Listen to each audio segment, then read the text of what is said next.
This meeting is being held in compliance with the Brown Act. SCAG offices are open for members of the public to attend and participate in person. Instructions for providing public comment have been provided in advance and are also included in the agenda packet. Ray, how you A feeling? member of this body is attending remotely but is not at a location specified Feeling on the better. agenda. Thank you. Thank They you. may observe and Good. comment as a member Good, of the good, public, but may not participate in any member discussion or voting of this body. For all members participating remotely, please ensure your microphone is muted when not in use. Please state your name during deliberations and whether making a motion or offering a second. Any voting member or member of the public calling into this meeting by telephone can press *6 to mute and unmute. All telephone participants should identify themselves prior to speaking. SCAG encourages all members of the public to participate in its meetings. We are committed to holding meetings accessible to people with disabilities. For members of the public requiring ADA accommodation, please call 213-236-1895. SCAG offers free interpretation services for members of the public needing information in another language. Please call 213-236-1895.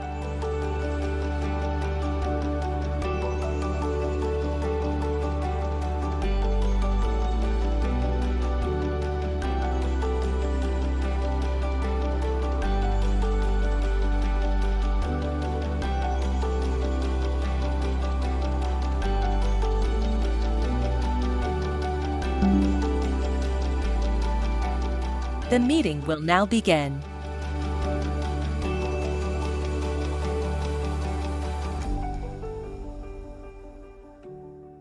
Okay, good morning. I see even before I get it out of my mouth, Kevin Gilhooly has a hand raised.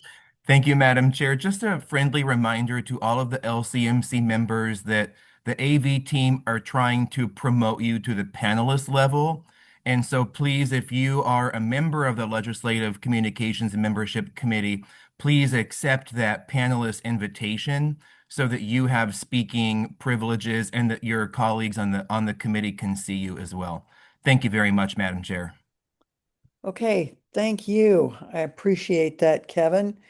All right, so good morning. Today is August 18th, and at this time we will call the meeting to order. And could we have, let's see, I see, oh, wait a minute. Oh, no.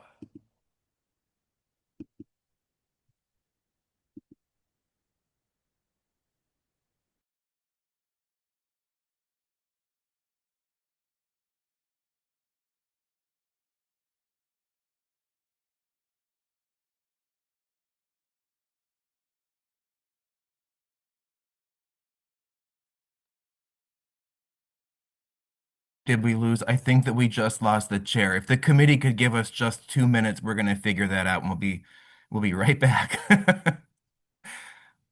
Hope everyone's having a great morning. All right, I'm back. There she is. Thank you very much, Madam Chair. We missed you. Okay, thank you. Let's go ahead and start with the pledge to the flag. And if I could have Jan Harnick lead us in the pledge to the flag, I would be very appreciative. Thank you. I'm honored to. Please rise as you are able, certainly in spirit. I pledge allegiance to the flag of the United States of America and to the republic for which it stands, one nation under God, indivisible, with liberty and justice for all. Thank you, Jan.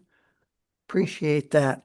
And if you all hear construction in the background, I'm one of those people that kind of lost the air conditioning over the last few days. So a whole new HVAC system is going in. So let's go ahead and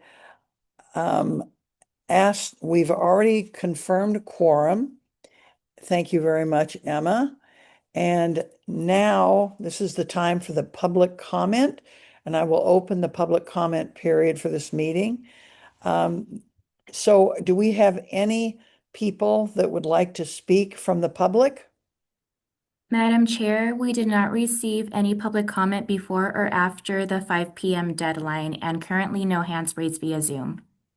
Okay, thank you. So we'll close public comment right now and go to Hold on, somebody just. reviewing and prioritizing agenda items.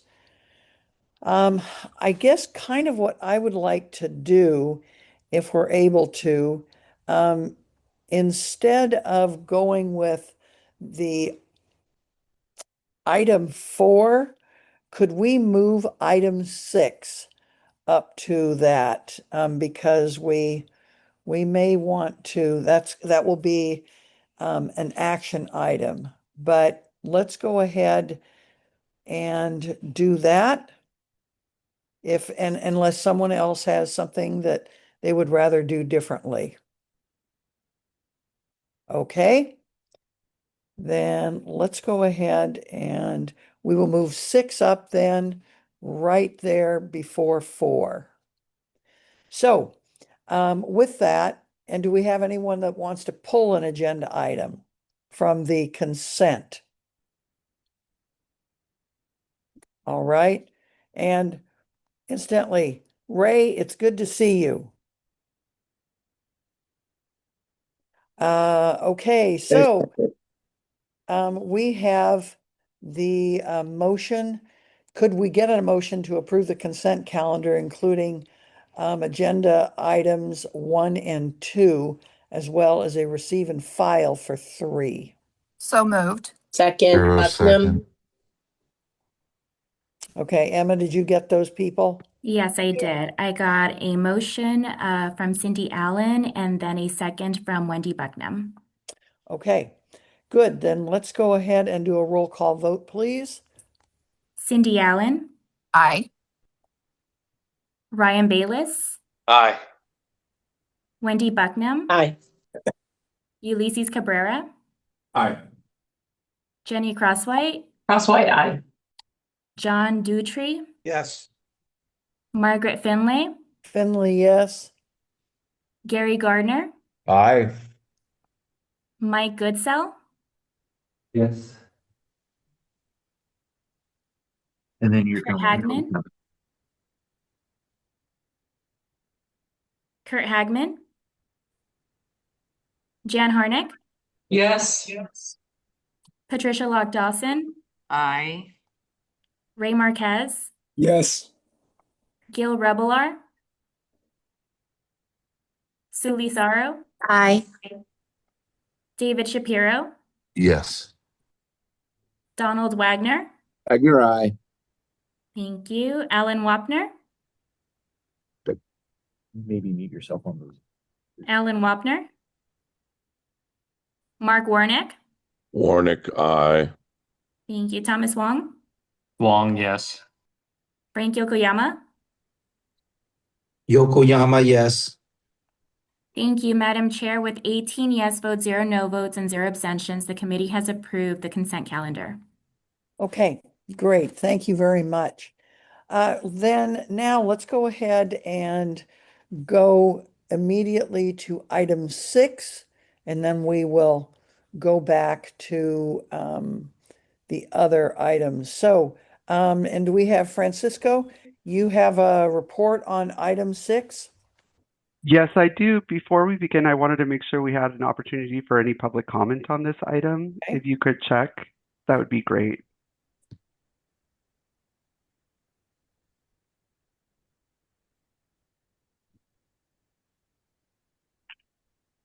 And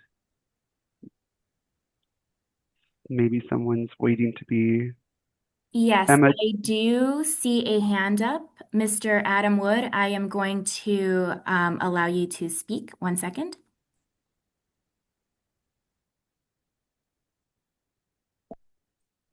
Hello, am I unmuted?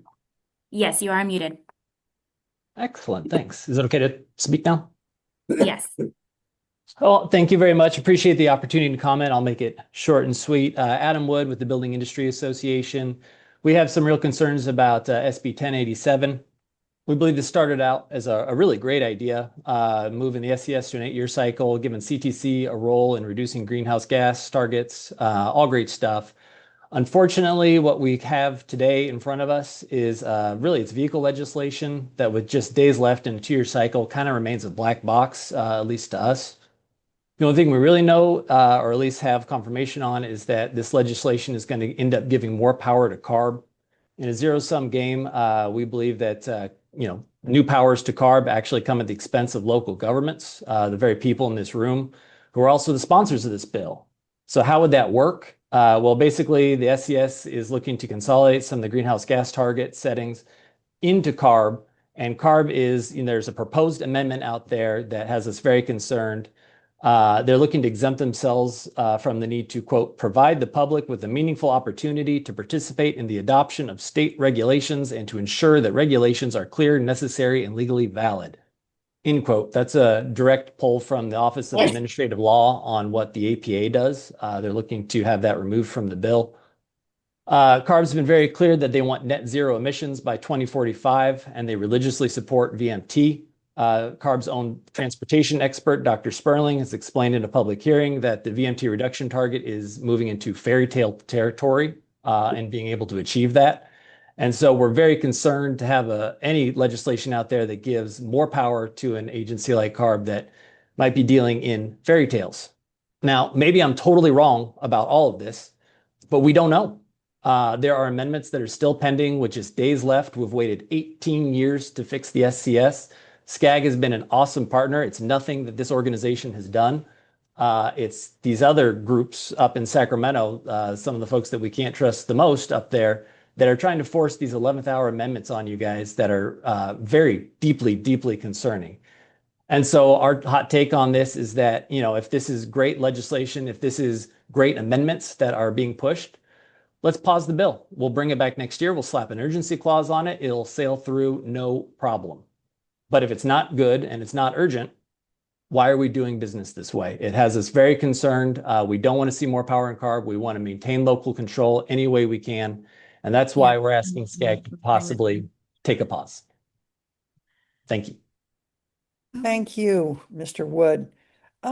You say take a pause. What are you actually talking about when you say take a pause? So I will certainly defer to Francisco on this one, but SCAG is part of a 4MPO organization that is the sponsor of this bill. So SCAG is, one of the leaders in pushing this language forward. And again, you guys have been absolute rock stars, doing great stuff, worked phenomenally with us and CBIA to move this bill forward. But my understanding is the governor's office is pushing these last-minute amendments that are going to radically change the bill, that have caused CBIA, our state organization, to move this to a potential housing killer legislation. And so we would prefer SCAG to not be seen as a potential as a sponsor of what could be a potential housing killer legislation. Okay, thank you. And Emma, do you see anybody else from the, oh, I see Jan there too that would like to speak. Let me just check if there are any more, Jan, from the public. Yes, Madam Chair, I do see another hand raised. Carlos Rodriguez, you have been unmuted and you have 3 minutes to speak. Thank you so much. Can you hear me? Yes. Thank you, Madam Chair. I just wanted to follow up on Mr. Wood's comments in regards to a floor alert to oppose by the California BIA urging a no vote, unfortunately, on Senate Bill 1087. Just wanted to add some more color to this. According to the CBIA, further amendments now under discussion would make this a housing killer. As I mentioned, this bill currently ignores housing elements and other binding state housing directives. Compounding the problem, the bill's target setting process ignores the full weight of state housing mandates and approved housing planning requirements. Housing element and related obligations are not local preferences to be weighed at the margin against climate goals. Rather, they are binding state directives, and any target setting process that fails to explicitly account for them is broken by design. We do see a elimination of any public hearing process through the Administrative Procedure Act, which would allow CARB to establish GHG and BMT targets without adequately considering whether those targets are consistent with RHNA, housing elements, housing production requirements, or affordability goals. Again, as Mr. Wood mentioned, we have worked in good faith with the SCAG team, but at this time, this is not the bill you signed up for, and we would urge you to pause, meaning step away from supporting the bill, and we appreciate your consideration. Thank you. Okay, thank you. And Emma, any other people from the public? Madam Chair, there are no other hands raised via Zoom. Okay, then Jan, I see your hand is raised, so we'll take your comments and then we'll go right to Francisco. Okay, well, that's perfect timing because I guess my question will be of Francisco. This is for the Ledge team. Can you tell us what the positives of this bill as it currently stands, what those positive aspects are of the bill? Okay, and then what we will do now, and I saw Dawn, Was you I out of had your order hand. there again, Margaret? I'm sorry? Was I out of order again, Margaret? Nope, you're never out of order. Even when you're out of order, you're not out of order. I just wanted to, why don't we go have Francisco just kind of lead us through this, and then we'll take comments from the LCMC. Excellent. Thank you so much, Chair and members of the committee. It is my pleasure to provide you with an update on our first sponsored bill, SB 1087, which we heard about, which seeks to modernize SB 375 by Senator Steinberg. After the robust discussion, which I'm sure will follow, we can hand it over for the remainder of the item to David Angel, my colleague, to give a quick update on AB 2002, which was our other sponsored bill. So a little background for everyone's awareness to bring us all on the same page. As I noted in the report, SB 375 directed MPOs to develop sustainable community strategies, which are regional planning documents intended to meet the greenhouse gas reduction targets established by CARB for 2020 and 2035. While SB 375 did strengthen coordination between housing, land use, and transportation, significant changes since its adoption have weakened its effectiveness over the past 18 years. As the agency responsible for developing the SES for our region since the bill was first enacted, SCAG has extensive experience with the process and a clear understanding of where it's falling short. Our most recent SES took over 4 years and cost more than $20 million to develop, on top of the $40 million invested in the regional transportation plan. After submitting the SES to CARB, substantial additional resources were required to produce supplemental documentation, and that process took an additional 309 days to secure CARB's acceptance without making any changes to a single project, strategy, or investment in the SES that we submitted to CARB. Ahead of the next target setting deadline this fall, hence the sense of urgency wanting to get a bill done at this time. The big four MPOs, which have been mentioned, were MTC, ABAG, SACOG, SANDAG, and ourselves, engaged in a comprehensive statewide stakeholder process, including the California Building Industry Association, which we've been working closely hand in hand with, Climate Plan, numerous transportation stakeholders, including our CTCs throughout the region, and others to reform and strengthen the policy framework governing SB 375, and that resulted in 1087. Now, our ultimate goal has always been and continues to be making sure that the SES focuses on implementation, ensuring it reflects a balanced set of state goals, and increasing transparency around CARB's GHG emissions reduction target setting process, trying to eliminate and cut back, that extra 309 days that it takes to make it happen, that it took to make it happen this last round. So as it stands today, SB 1087 would move the process from a 4 to 8 year cycle, giving us more breathing room to focus on helping implement the plan during the second half of the 8 year cycle. And so what does that mean? We're thinking like REAP 2.0, where we get funding to help build the projects that you want in your communities.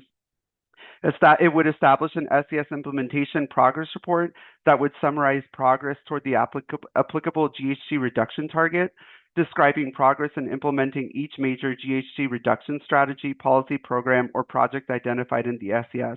And really that was because in allowing us to move from a 4 to 8 year cycle, environmentalists wanted to make sure that they were still able to see the progress that was being made So we negotiated in the progress report to make sure that at the 4-year mark, they were able to still see those markers and the progress that was happening in the SES as it continued to move forward.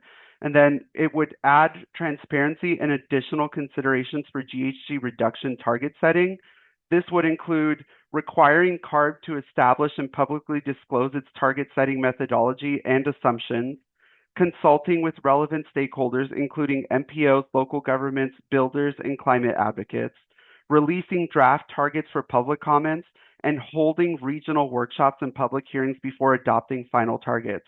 I did want to note how huge these requirements would be on CARB, given that CARB is not required to right now, nor do they typically provide this level of transparency. In fact, I just wanted to mention these transparency measures are not dissimilar to what we tried to get HCD to comply with when we sponsored a bill 2 years ago that would have made HCD publish their methodology on their website and go through a more robust consultation process as they work to set their regional housing needs determination. And I did want to point out that these requirements on CARB are still in the bill today. And then additionally, it would set a 60-day timeline for CARB's review of a region's SES, deeming the SES approved for purposes of implementation and funding alignment if CARB doesn't act within the prescribed timeframe. Again, trying to eliminate that additional 309 days that it took for them to get back to us and back and forth, which took significant staff time and resources. And lastly, it does add a 2045 GHG emissions reduction target, building off the existing 2020 and 2035 target date that already exists in state law. Now, this additional target date was negotiated into the bill by Senate Environmental Quality back in April. In exchange for this, we had extracted several concessions, allowing us to keep the 8-year cycle and removing all new references to VMT that groups wanted to add into the bill, sticking with GHG emissions reductions as it stands now. And additionally, we do see a benefit in extending the date under this bill as opposed to a different vehicle, which we see as like inevitable, because the 2045 date that's in our bill would be subject to all of the transparency and stakeholder consultation requirements that are included in the bill. Now, as you've heard, the bill made it out of Assembly Appropriations last week and is headed to the floor. Its floor session hasn't yet been assigned. We understand that there are concerns and want to assure you that SCAG and the Big Four legislative teams continue to dialogue with the governor's office, legislature, stakeholders, including CBIA, to advocate for language that focuses the SES, again, on implementation, ensuring a balanced set of state goals, and increasing transparency around CARB's GHG emissions reduction target setting process. And with that, I'm sure there are a lot of questions, so I'm happy to take them at this time. Okay, thank you, Francisco. We appreciate that. Okay, the first one I saw, and I don't know whether Don Wagner, okay, I do see that hand go up. Okay, go ahead, Don. Thank you, Madam Chair. Yeah, I put it up earlier and we wanted to get to Francisco. All right, so a couple of things. The bill is nowhere near as good as it was. I mean, it's arguable, as Francisco says, there are still a couple of good things in it. But my sense is that the good is significantly outweighed by the potential for the bad. And the floor alert that that was mentioned by CBIA suggests some of those problems pretty strongly. And really, housing, we all know, is a crisis. It is simply nobody on any side of the political aisle denies that housing in California is a crisis. We had a chance at some fixes. We've seen a ton of bills out of Sacramento over the last 4 or 5 years, and we're still in a crisis situation. Here was one. You've got all the partners coming together. You've got a real opportunity at making some changes, and at the last minute, what happens is what always happens, and Sacramento kind of Bigfoots it in. I think it is a good message for those partners that have worked in good faith, obviously BIA, but also SCAG and some of the others, to say, hey, wait a minute. This is beginning to look more like business as usual. Can we step back? It's the end of the session. You guys finish your session, go with God, and we will come back next year and then have the time to address in an orderly manner the new things that that CARB and others may want to put into this bill, so that we can get back to a place where we have a bill that really does stand a fighting chance of improving the housing situation in California, rather than business as usual, which is one more end of the session, last minute rush at something that really won't fix the problem. So I would urge that we, as one of the sponsors, pull that sponsorship and say to our representatives in the legislature, hey guys, it is time to stop this process, rethink this bill, and let's come back more productively next year. The delay of, I mean, it's a delay of 3 months, 4 months before the new legislature's in session. Probably doesn't hurt anybody to get it right, rather than one more bill that has the possibility of getting it wrong and driving us in the wrong direction. I would urge that we pull our sponsorship of this bill. Thank you, Madam Chair. Okay, thank you. And Don, just a quick question then. If we pull our sponsorship, is it DOA? Well, no, technically, no. The author can keep moving it forward. It would send a message, but it won't necessarily kill the bill, but it will send a message. Okay. All right, Wendy. Thank you.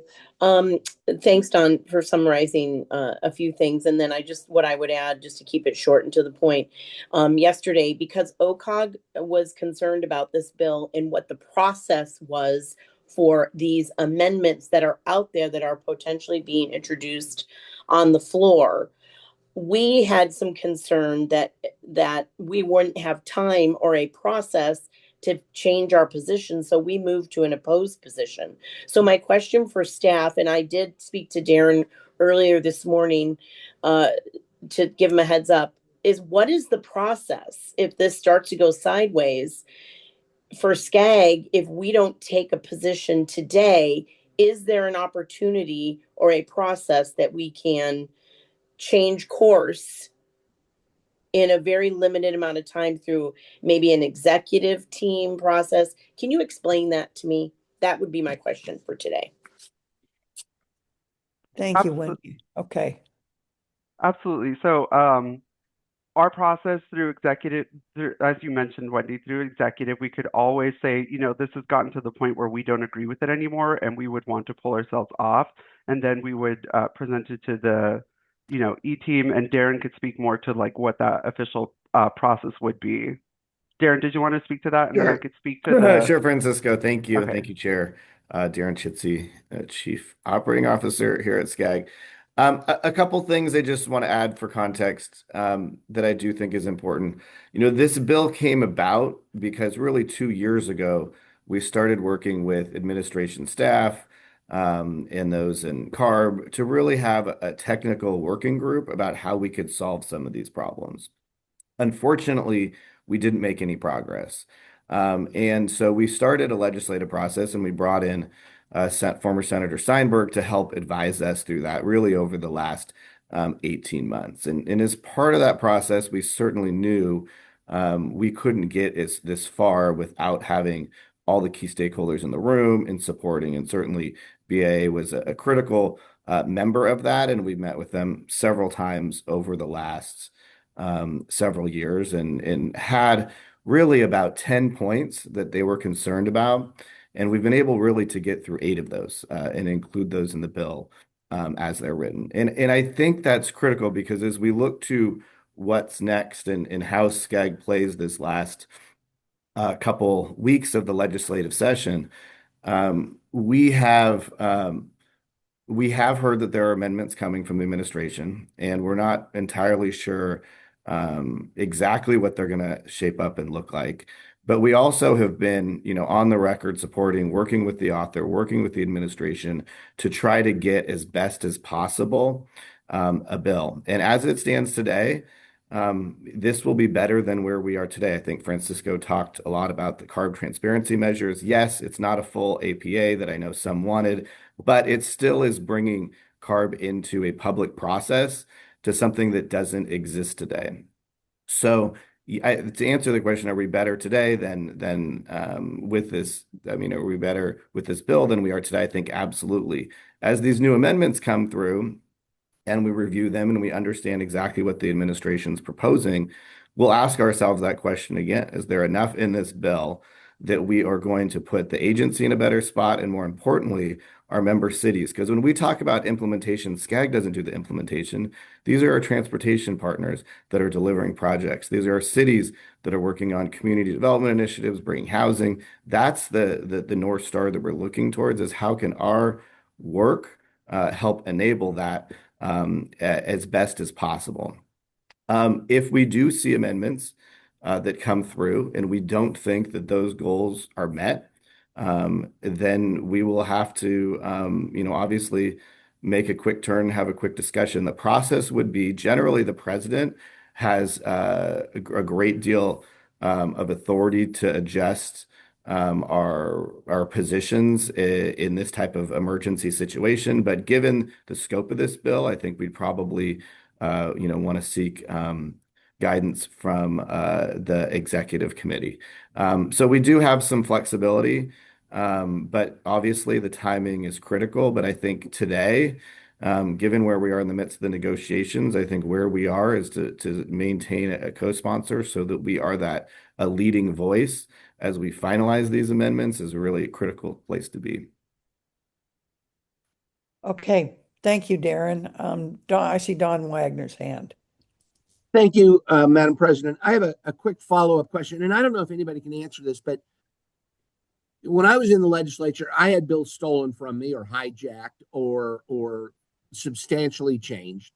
And the question always for an author is, all right, is the bill still worth pursuing, or do I kill it, come back and try again?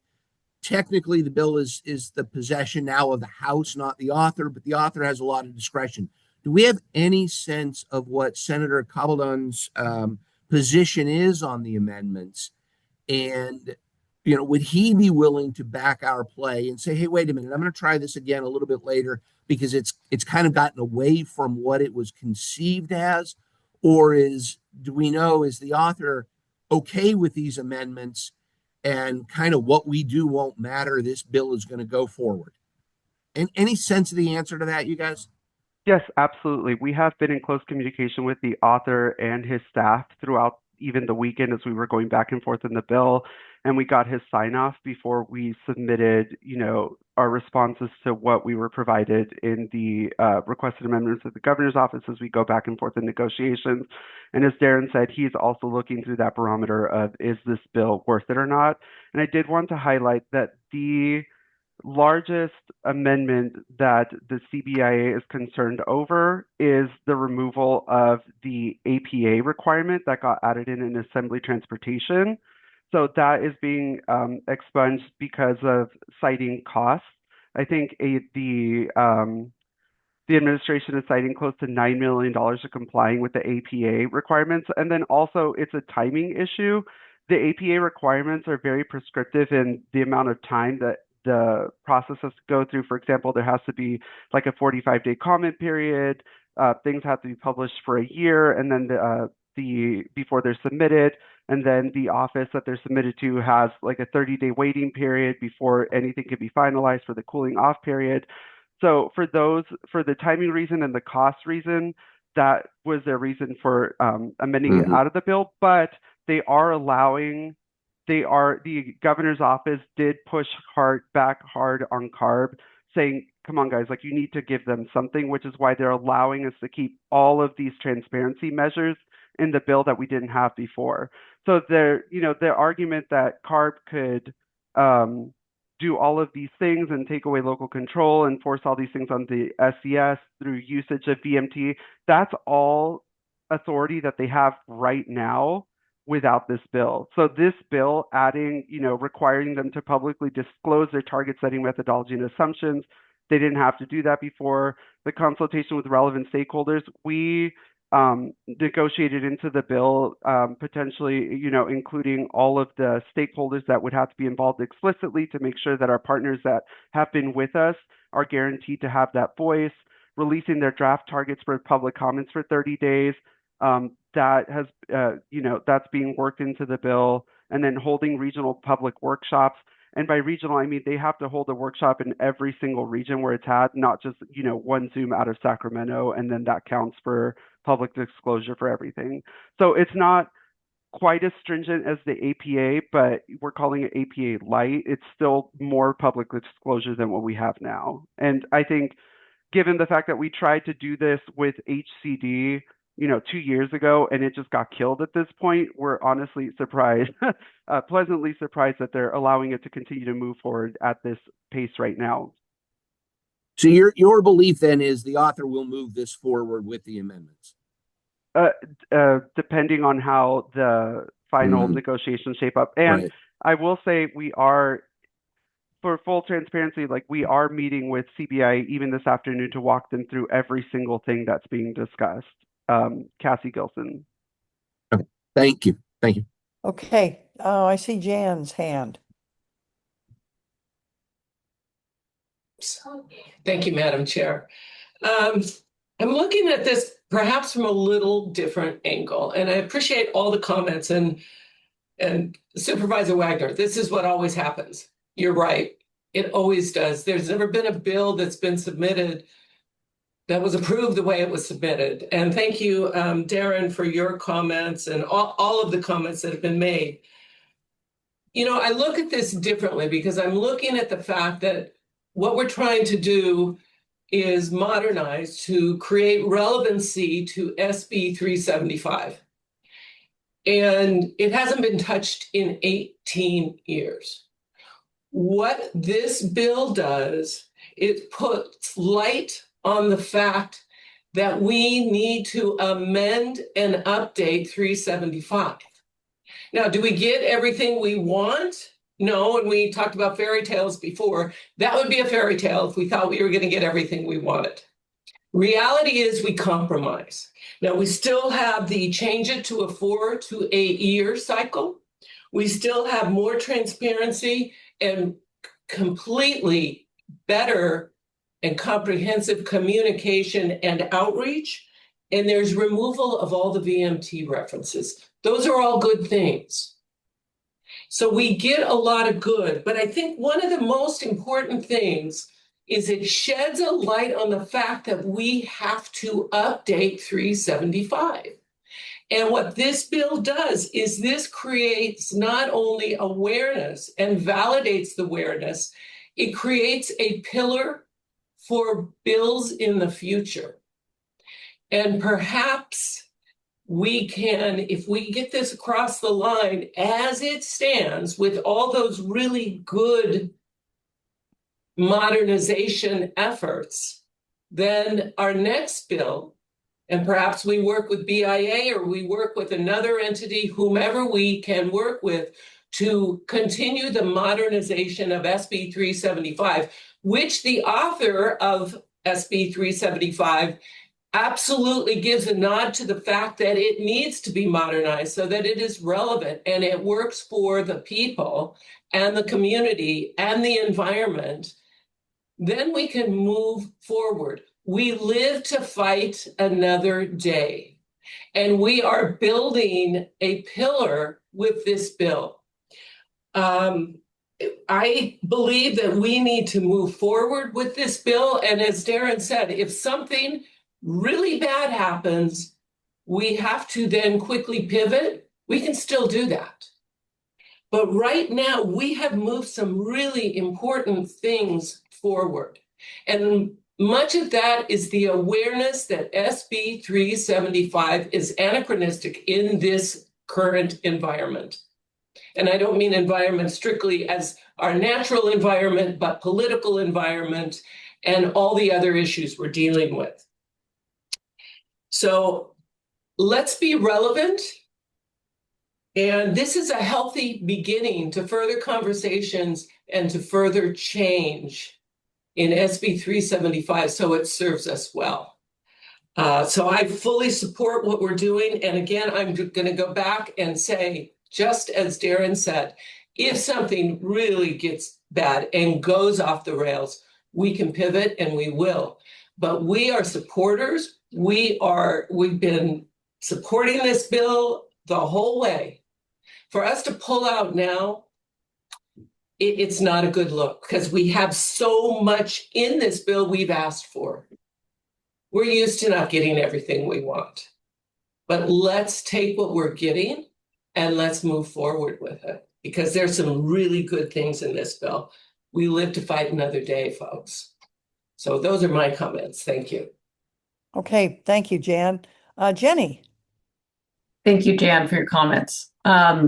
Just a couple of questions based on the discussion that we've been having. The first was, can you clarify when the public speakers were talking about new powers for CARB, is that language that's in the bill or is that language that's that might be in an amendment? Can you clarify that? There, as far as our knowledge, there are no new powers to CARB. I think what they're referencing is that the APA requirement was added in assembly transportation. So that requirement getting taken out would be seen as like a new power that they didn't have as of like a month ago.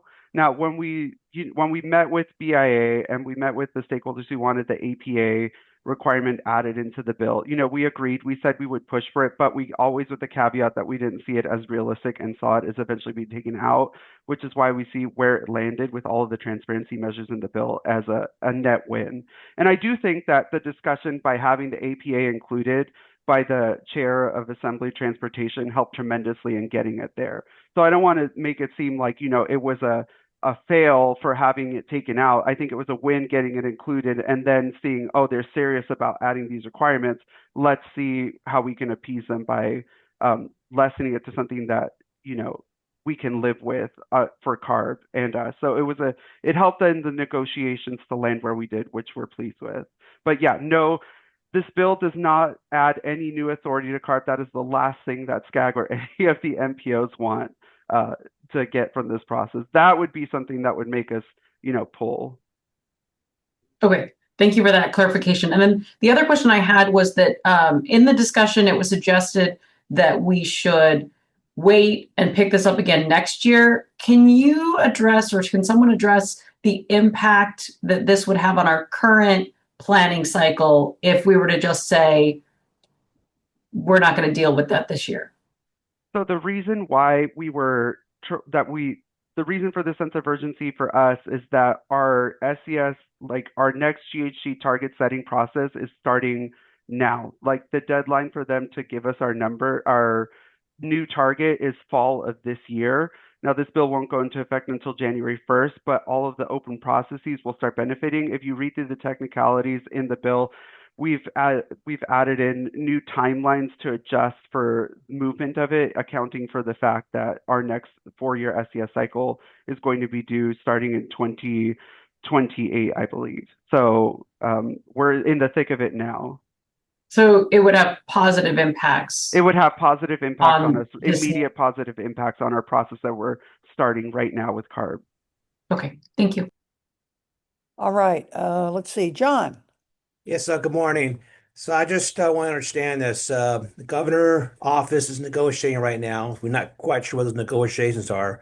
So let's just say that the negotiation ends with new language in the bill that we're uncomfortable with. So how do we as staff handle that? I mean, how do we change our position in the bill if that were to happen without this committee or without board consideration?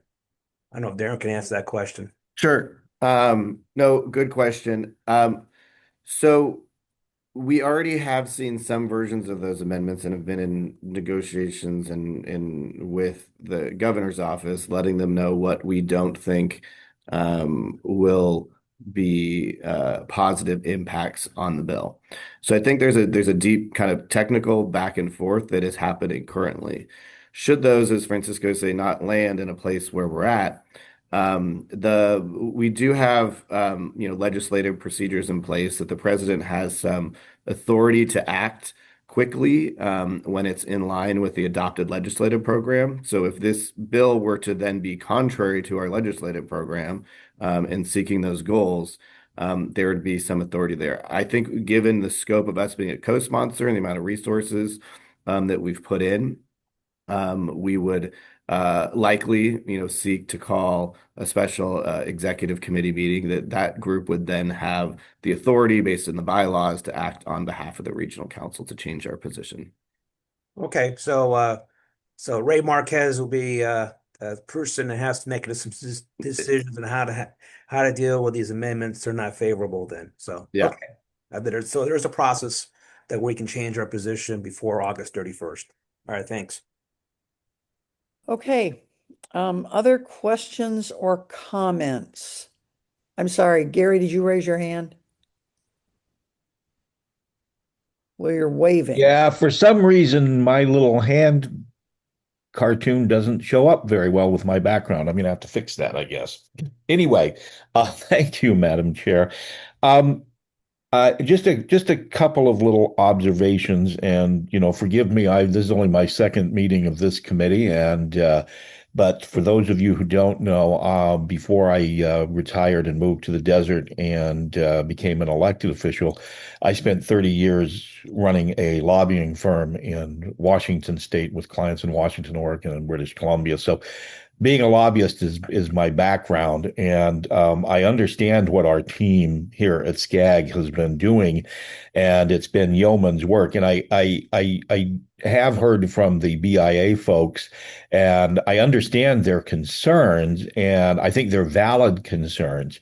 That being said, at this point in the process, I think it's probably a little premature to pull support for this, given that we have been the leader on this and have been advocating it for the entire length of its journey, and it will allow our lobbying team in Sacramento to continue to work with the governor's office and CARB and try to get it a little bit better and try to work some of those amendments forth.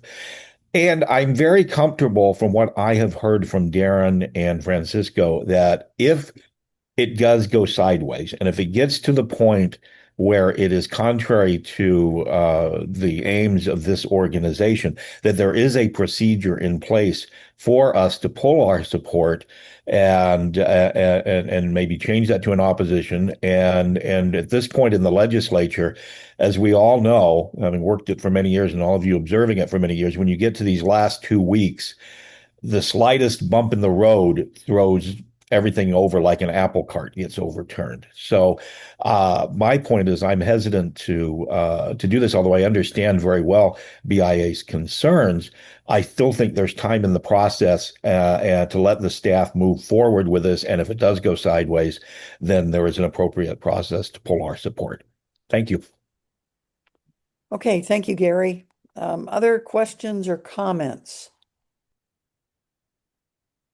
Okay.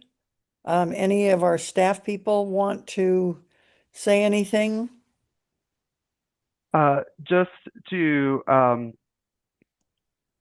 wanted to hand it out. As I mentioned, there were two bills in the update. So that was the first bill that we're carrying right now, and wanted to give it over to my colleague David to give it a quick update on the second bill. But again, thank you all so much for participating throughout this entire process over the last 2 years now. It's been intense. It's been a lot of back and forth conversations daily with every single stakeholder across the state, and we're excited for where it is now. We are very passionate about seeing it come to fruition, and we appreciate all of the equal passion that others have and continue to express for it. And we will continue to work in earnest with all of the stakeholders that have joined us along the process and making sure that everyone's kept in light of what is happening. So I appreciate everyone's time this morning to go over this bill and discuss it further. And of course, we're here and available 24/7 for questions that anyone has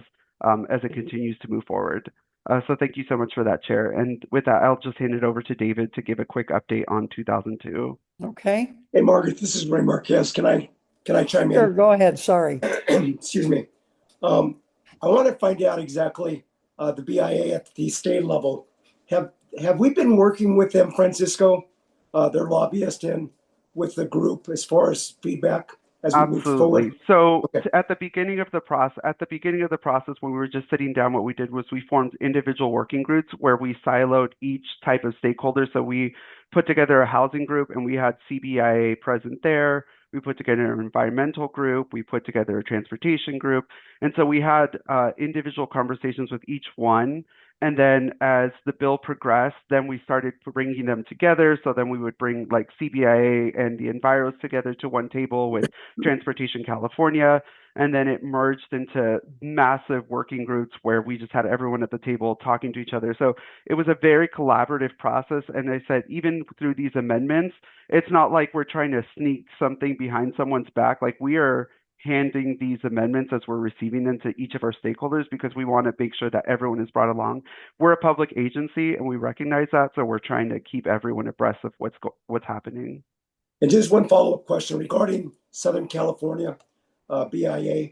Did we communicate with them also? I know we're doing it at the state level, but locally. Absolutely. They've been involved in the workshops, and then we have also individually met with them on 3 separate occasions where we walked through each of the requested amendments. As Darren alluded, they initially provided us a letter at the end of May with 10 points that they wanted addressed in the bill, and we actually met 9 of those points, and then they sent us a follow-up letter with 4 points, 2 of which have been addressed, and the remaining 2 points we are working through right now. So we are in active communication with them, and at every one of those meetings, our executive team has participated as well, including Kome and Darren. So we are very much in deep conversations with them throughout the process. Thanks, Francisco. Thank you. Okay, thank you for those questions, Ray. Then let's go ahead and just get an update on 2002. Yes, of course. So I'll just follow up and finish out our SCAG sponsor bill update with a quick update on AB 2002, which was Assemblymember Solach's bill to codify the Regional Early Action Planning or REAP 1.0 program. So as we've shared over the past few meetings, AB 2002 was seeking to codify the REAP 1.0 program using the 2019 program as a framework and building on that successful model that helped SCAG and other regional agencies and local governments in the SCAG region and across the state to advance our housing goals and help implement RENA. Since the staff report was submitted and prepared, the AB 2002 was also heard in the Senate Appropriations Committee suspense file last week, and unfortunately, it was ultimately held in the committee, meaning the bill will not advance this legislative session. And while we're certainly disappointed with that outcome, we're still very proud of all the work that went into the effort for AB 2002, as well as the very strong coalition that came together in support of AB 2002. It ended up receiving support from more than 30 organizations, including local governments, regional agencies, and statewide associations. And in the final weeks of the legislative process, we also conducted some targeted outreach in Senate Appropriation Chair Sabrina Cervantes' district, which garnered 5 additional support letters from some cities in her district. And while that means that our efforts on AB 2002 have concluded for this year, we are continuing discussions to make a potential a smaller budget request to help SCAG fund our immediate RENA implementation work, as we still would like to get some funding for implementing our 7-cycle RENA process, which is already underway with the SCAG RENA subcommittee having held its first meeting last week. But ultimately, this effort helped raise awareness with legislators and the governor about the critical role that regional planning agencies play in supporting housing production and RENA implementation. And at the same time, it allowed us to strengthen our relationships with legislative office, our coalition partners, and local jurisdictions, while building momentum for future discussions on a similar effort. So I think overall, the broad support that we received demonstrates that there's significant statewide interest in codifying REAP 1.0, And we think that it provides a strong foundation for future legislative efforts to codify REAP 1.0 and seek statewide funding to support RENA both on the regional side and supporting local governments in updating their housing elements. So as we look forward to the 2027 legislative session with a new governor and certainly a number of new legislators, we think that there'll be additional opportunities to continue to advocate for REAP 1.0 codification and for additional funding to fund REAP 1 work. And that's it for my quick update on AB 2002. Happy to take any questions on that if there are any. Okay, I see Darren's hand is raised. Do you have questions or comments? I just want to add a few comments to what David said, and first and foremost, want the committee to know that your former chair, Jose Luis Lache, was the one that carried this bill and was an absolute superstar. Still being relatively new up there, he was so effective in working this bill through both houses, and to get it as far as it got in a year that resources were obviously very limited, was a big win. But it still is a big issue, and our staff did a tremendous job as well. I know we were all a little sad when it died at last week, but it was a bill that really, identified that state government, if they're going to have aggressive housing policy, they need to support local governments to implement that. The first REAP program was the first time we ever had state money that helped fund RENA and helped deliver housing at that level. Certainly, it was built on in REAP 2. I'm saying all this because as soon as we have the opportunity, we're coming back and talking about this again next session. We know there's appetite for it in the legislature because they hear from each and every one of their elected officials that these resources are critical to bringing the RENA and the housing element forward. And the new governor certainly needs to be briefed on how critical this program is. So it's unfortunate we couldn't get it codified this year and then work on the budget ask next year, but we still will start again early and on the budget ask as well as the program because we think it's critical interest in the state's value as well as for local governments. Okay, excellent. So any other questions or comments about either of these two bills? The reason I moved it up, oh, I see. Okay, Patricia, go ahead. I just wanted to move approval of staff's recommendation when appropriate. Thank you. And I will Okay. second. Okay, then let's go ahead, and that is for both bill sponsors, right? Correct. Thank you, Margaret. Okay, and Jan? Just quickly, I'm still in mourning over 2002. That's all. Okay, thank you.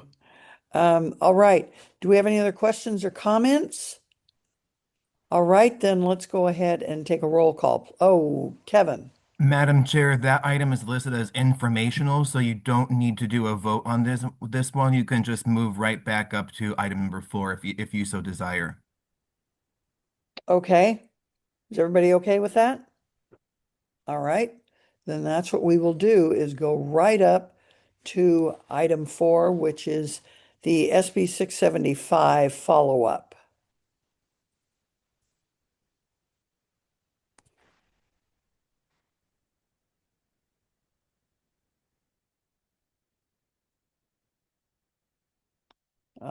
David, Yes. are you handling this? Yes, I am. I was giving Okay. a second for the slides to come up. It looks like they're up, so I'll go ahead and get started.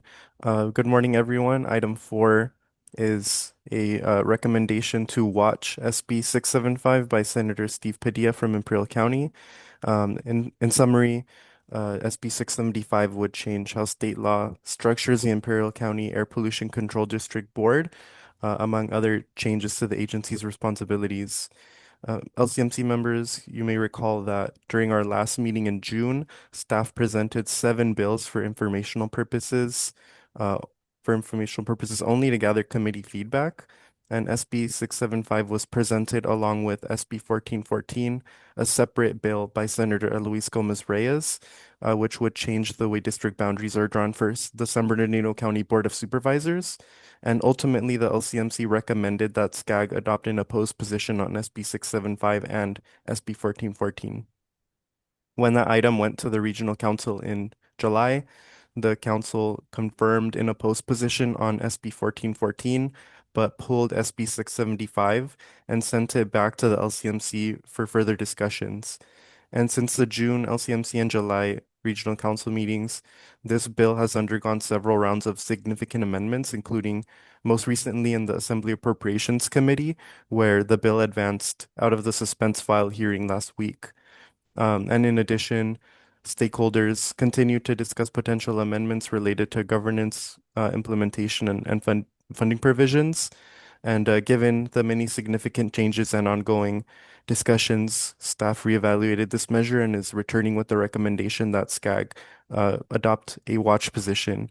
And since there doesn't seem to be stakeholder alignment even after many significant changes have been made to the bill, and we think that a SCAG position is not helpful at this point. Next slide. So, just as a refresher and going through the amendments, currently state law specifies that in a single county air pollution control district, the County Board of Supervisors serves on the Air Pollution Board in an ex officio capacity, with exceptions that require certain boards to include city council members or mayors, but which do not apply to rural county districts like Imperial County. So SB 675 would restructure the existing air pollution district board in Imperial County into an 11-member board consisting of one county supervisor, 5 city representatives, and 5 public members with certain areas of expertise that are outlined in the bill.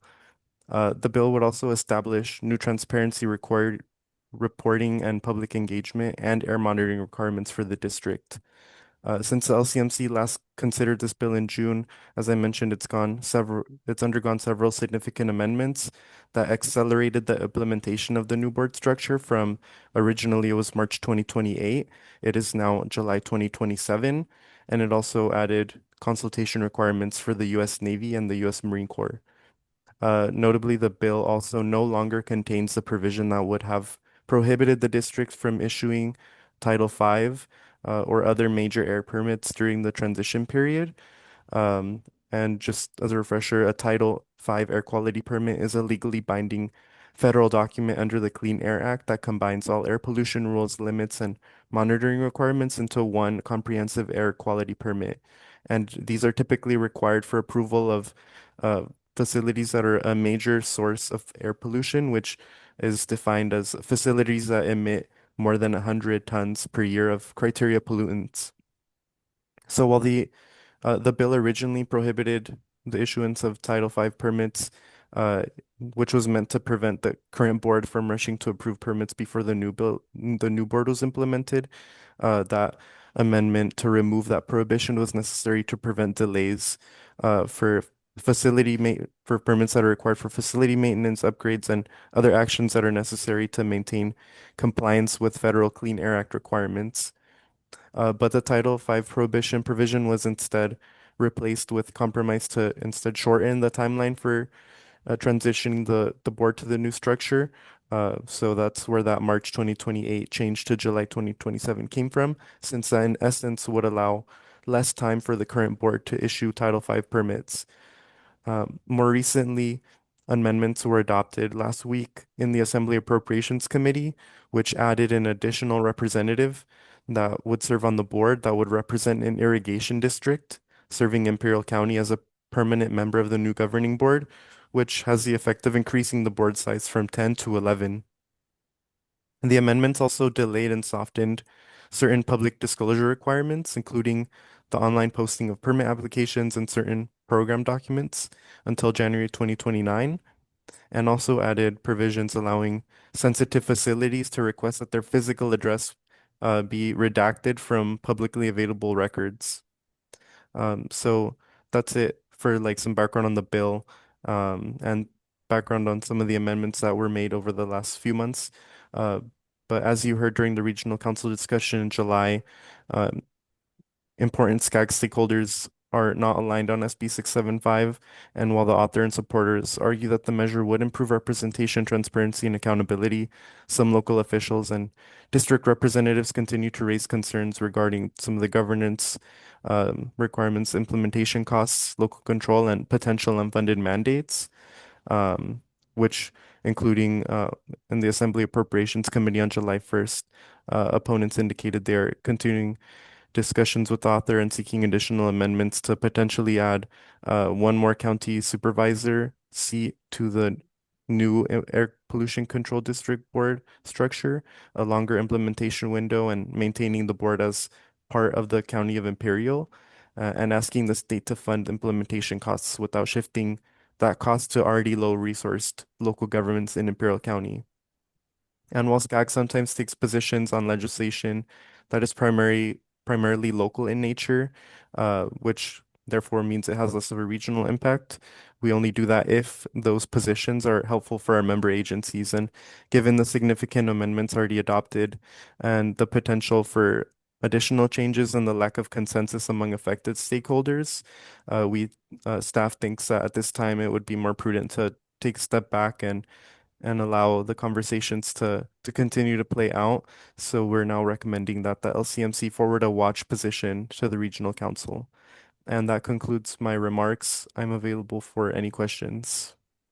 Okay, thank you, David. Appreciate the comprehensive report on that. And I didn't ask, but do we have any people in the public that would like to comment on this at all? Madam Chair, we do not have any raised hands via Zoom and no members of the public in person. Okay. Then given that this is an action item, so do we have a, okay, Imperial SCAG office? Yes. Well, it seems reasonable you want to hear from Imperial before we action on. I wanted to just kind of revisit how this all fleshed out, because these did show up as information items, right? And David did try to appeal to us all at the previous meeting, like, wait a minute, these were information only. I didn't show up to that meeting, my first meeting with you guys, all full of piss and vinegar to take some action on SB 675. But when I heard the other two who mentioned that they saw opposition in their communities, I had to start weighing in those moments. And I went back and reviewed the video. I never do this, but I was a nervous Nelly sitting here in my chair trying to figure out what the heck am I going to do with this? Because I didn't expect my first meeting out of the box, I'm going to have to be calling this out. You know, I would have been pleased if we just made it informational and we dealt with it later. Can I interrupt 1 second? I could barely hear you. So if there's some way we can up the volume would be great. Yeah, I'm having a hard time too. Closer, because we're a little bit away from that speaker. Can you hear me better now? I can. How about you, Jan? Protect my hands. Protect. I guess I'll use my coach's voice then. So what I was trying to say was, at that initial meeting, my first meeting with you guys, I wasn't sitting on go to oppose SB 675. And having never been in a meeting with you before, I didn't know the process, right? But I heard others saying the bill that was impacting their community, Kurt, Wendy spoke for a regional thing, and said, hey, we need to oppose this. And I thought, it's now or never, good cell, right? This is the way it works. Obviously, it's working out this way in front of me. I sat here like a nervous Nelly thinking, okay, I don't do this. I don't raise my hand to the wind and look for the winds of change in politics. But I had to start crunching numbers like, where is Imperial County on this, right? I knew that El Centro Council was opposed. I knew Raleigh was opposed. I knew Holtville was opposed. I knew the county was opposed. So I'm just adding up numbers quickly on the spot to try to figure out what should I do. And so I presented those numbers to you, and I didn't make a motion. I just put it out there, food for thought. And others made motions and seconds.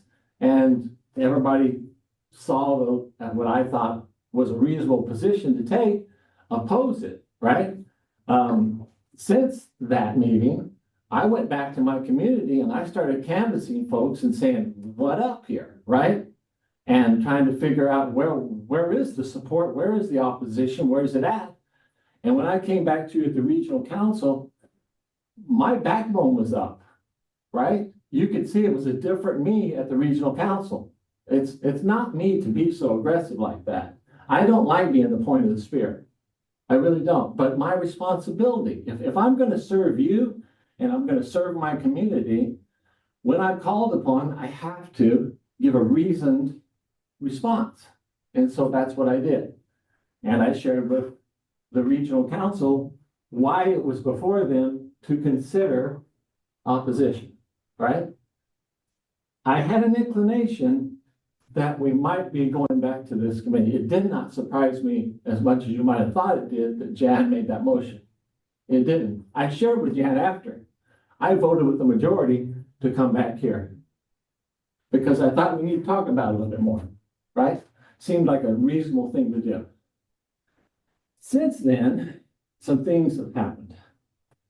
Mexicali continues to be a major problem for us air pollution wise. Just last week in our local news, Mexicali Valley authorities were telling people stay inside. It's really bad outside. Don't go out if you got asthma. Don't do these certain activities. It reminded me of what happened up in the Northeast when the Canadian fires came down into those counties. In fact, I did some research on it.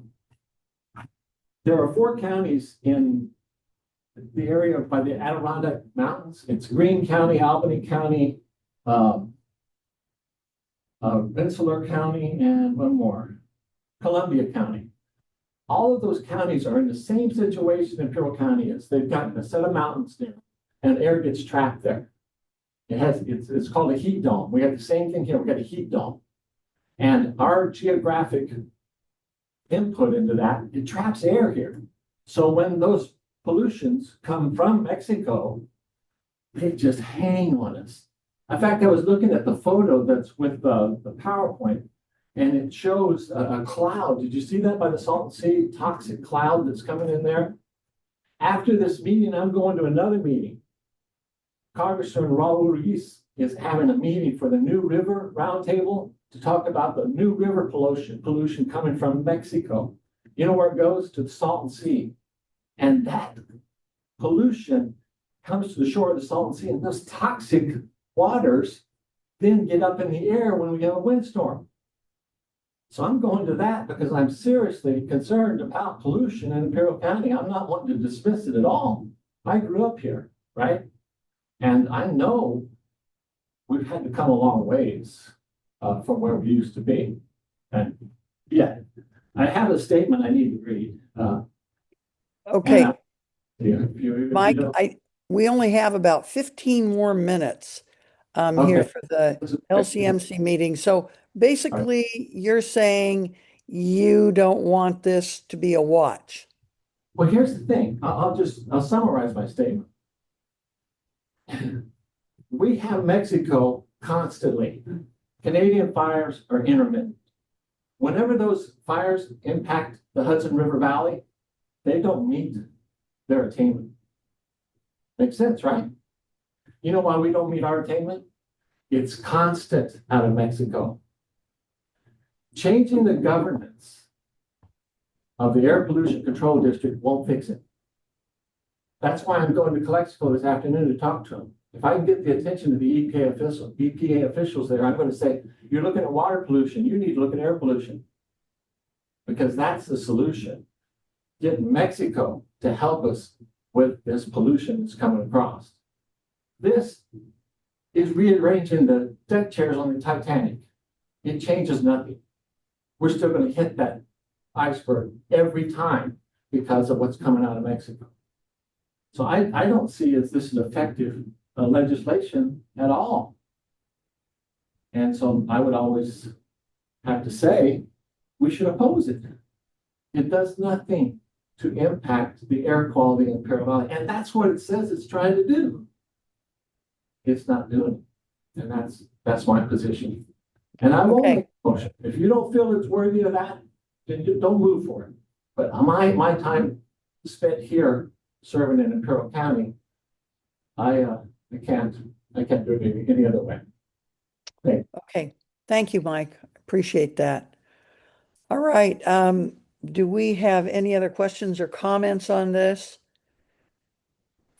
Madam Chair, we did receive a late request for public comment from a member of the public. Would you like to take that? Sure. We'll just give them 3 minutes. Okay, thank you. You have been unmuted from Senator Padilla's office. Hi, yes, thank you. Good morning, everybody. Good morning, chairs and members. Appreciate the opportunity to share brief remarks on SB 675. And appreciate Mr. Goodsell's remarks and points related to the bill. Looking forward to having conversations with yourself, with ICTC, with the City of Hopeville, and the community at large. But just want to thank SCAG staff for taking another look at the bill, and also Mr. David Salgado for his continued engagement with our office. Been a good partner with us here in Imperial County. We appreciate that, having that open line of communication. And pretty much, I had a few remarks to share, but Mr. David, I didn't get his last name, essentially went over the significant amendments that this bill has gone through.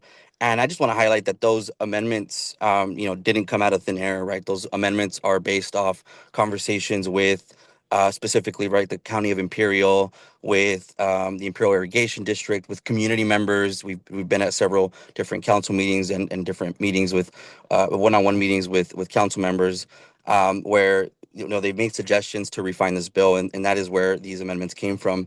And so, as mentioned, the bill made it through the Assembly Appropriations and off the suspense file, and it is now on the Assembly floor. So we're pretty far along in this process at this point, with, as you may know very well, only a few steps remaining before the bill could make it to the governor's desk. And so we've also seen some meaningful movement from stakeholders. Most recently, the Imperial Irrigation District, one of the bigger players here in Imperial County, came out in support of the bill. And this was August 10th, I believe. In August 11th, we received a letter from the California Cattlemen's Association that has a pretty big footprint in Imperial County, along with the California Farm Bureau Federation and Western Growers Association. All three of those organizations had previously opposed SB 675.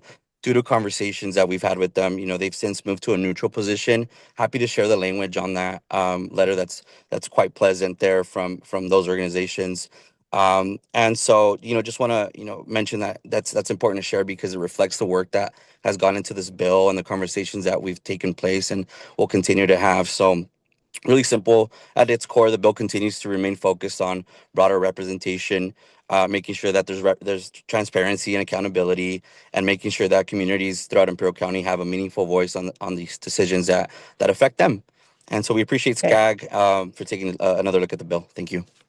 Okay, and I didn't get your name. You just said you were from Senate. Yeah, apologies for that. Yeah, Guillermo Hernandez. I'm a district representative based specifically in Imperial County. Okay, thank you very much. Absolutely. Okay, to the LCMC. So, what is your pleasure at this point?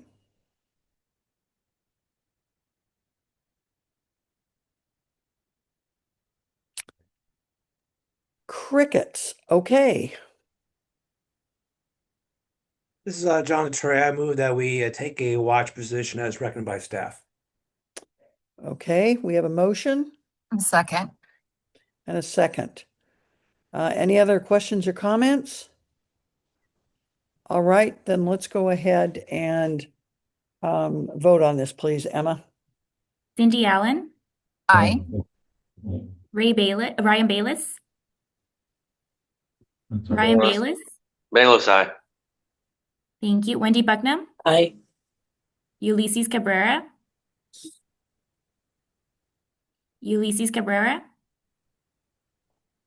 Jenny Crosswhite, Crosswhite, yes. John Dutry, Yes. Margaret Finlay, Finley, yes. Gary Gardner, Aye. Mike Goodsell, I've been watching it.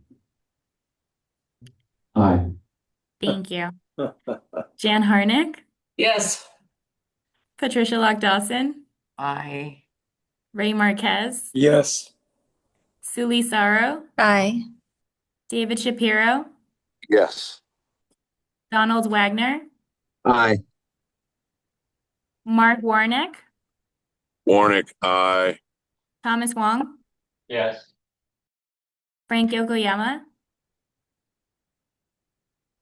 Frank Yokoyama.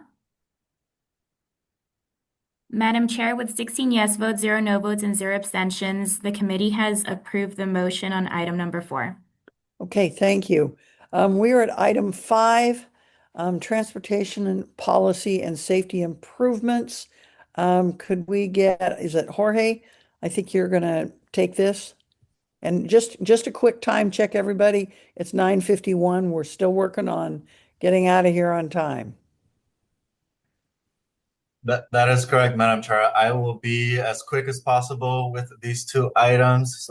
So let me go ahead, and I did have a presentation, but I could continue on as we wait for that. So good morning, Madam Chair and members of the committee. Today I bring forward two transportation-related measures authored by Senator Catherine Blakespear, a Democrat from Encinitas, who is the chair of the Environmental Quality Committee. Together, these measures address two important transportation priorities: improving flexibility in transit funding and enhancing safety and accountability in California's rapidly growing electric bicycle market. The first bill is SB 741, which proposes several changes to the Low Carbon Transit Operation Program, also known as LCTOP. SB 741 seeks to simplify the program by expanding allowable uses of LCTOP's funding and reducing administrative burdens. Specifically, the bill would allow LCTOP funding to be used for maintenance or expansion of bus, rail, and ferry services, transit fare subsidies, including free or discounted student transit passes, and transit network and fare integration technology improvements.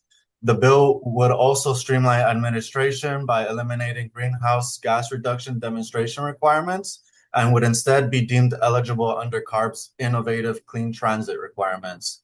It would also remove anti-supplantation requirements, allowing agencies to submit multi-year expenditure plans and permitting agencies to modify expenditures within eligible categories without restarting the approval process.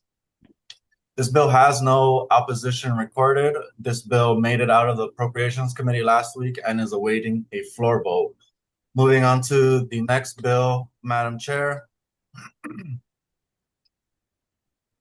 Thank you for the slide. The next bill is SB 1167, which focuses on electric bicycle safety, consumer awareness, and enforcement. SB 1167 addresses specific by clarifying legal classifications for e-bikes and similar electric power vehicles, prohibiting the sale of advertising of certain non-compliant devices as e-bikes, requiring permanent manufacturer and classification labels, establishing additional consumer disclosure requirements, and a handful of other new requirements and standards. The only opposition for SB 1167 is from the Motorcycle Industry Council. This bill also made it out of Appropriations Committee last week and is awaiting a floor vote.